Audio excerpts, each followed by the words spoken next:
Ahojte, toto ste práve videli, nie je vôbec žiadna sranda, ale je to krutá realita. Pustil som sa totiž do nového projektu a ten projekt je reorganizácia pracovne. Nakoľko som sa pustil teraz do pár spoluprác, o tom asi spravím nejaké iné video, prečo a čo a ako, ale každopádne potrebujem nejaký priestor, kde budem točiť videá. Takže som sa rozhodol, že skúsim to tuto u mňa v pracovni.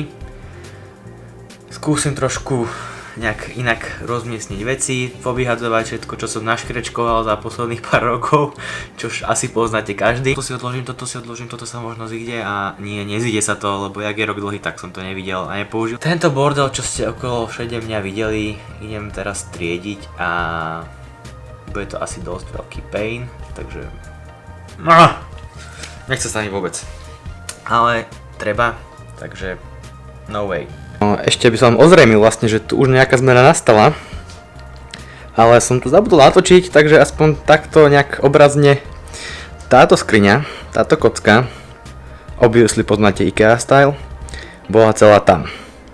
Na nej bol takto stôl, ktorý momentálne je rozobratý tu, lebo bude mať iné využitie.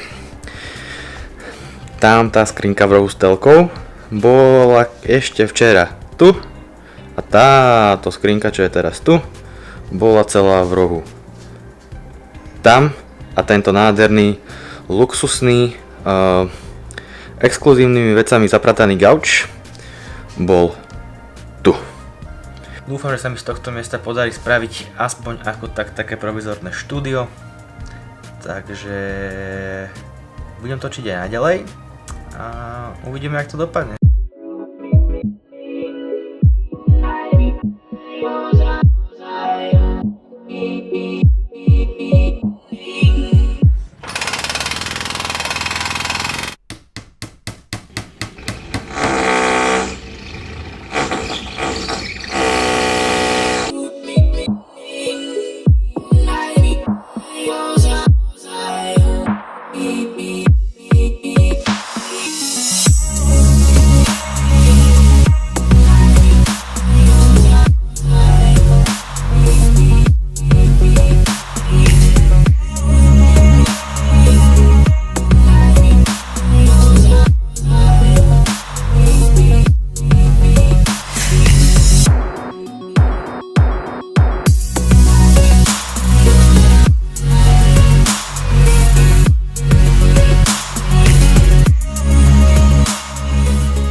Tak ako som predpokladal, tak to bola aj realita, ale bol to ešte väčší boj, než som si myslel, že to bude. A momentálne teraz toto točím po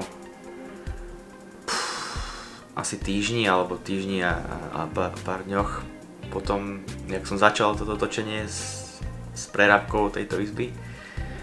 A netočil som to postupne, lebo fakt sa dialo kopec vecí do toho, iných aj projektov, čo som mal, iných, čo som riešil a postupne, ak som tú izbu zariaďoval a furt mi niečo chýbalo a furt som nebol spokojný a furt som to chodil hľadať, že čo ešte a tak. Ešte stále to nie je úplne dokončené podľa mojich predstav, ale začína to nejako vyzerať, celkom sa mi to ľúbi. Uvidíme, ako to bude funkčne dobre. Budem skúšať, teraz skúšame svetlo akurát. Som zvedavý, ako to bude vyzerať vo výslednom videu.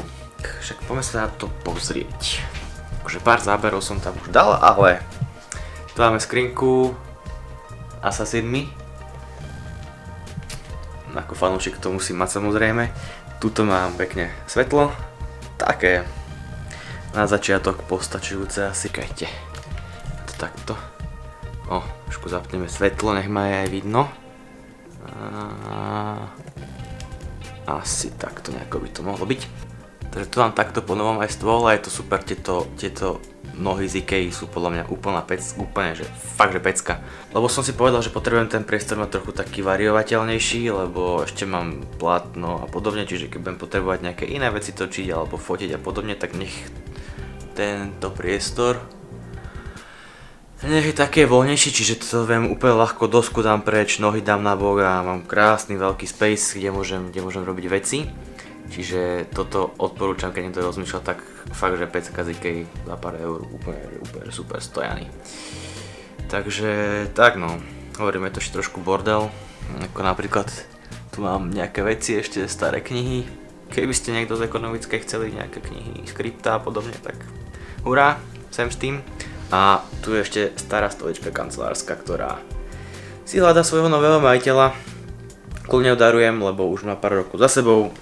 Len mi je ľúto ju vyhodiť, lebo funkčne je super, len trošku už je taká zašla po pár rokoch, takže ak by ste niekto hľadali a potrebovali stoličku alebo viete niekomu darovať do svojej prečalúni, tak feel free. Dávame úplne že zadarmo, iba za náklady za odbosnú si dobere, takže tak.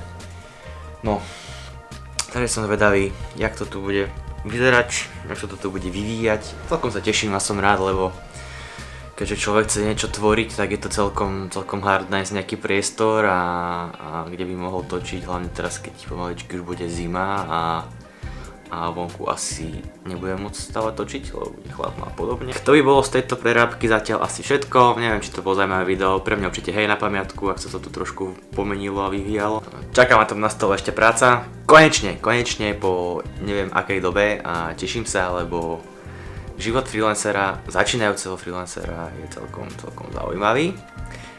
Ale konečne postupne to hádam pôjde a teším sa. Vidíme sa opäť pri ďalšom videu, neviem kedy, neviem o čom. Možno niečo zase rozprávam o tom, čo sa teraz ide diať, aké projekty a podobne. Ale to ešte premyslím. Držte palce a vidíme sa teda. Čaute!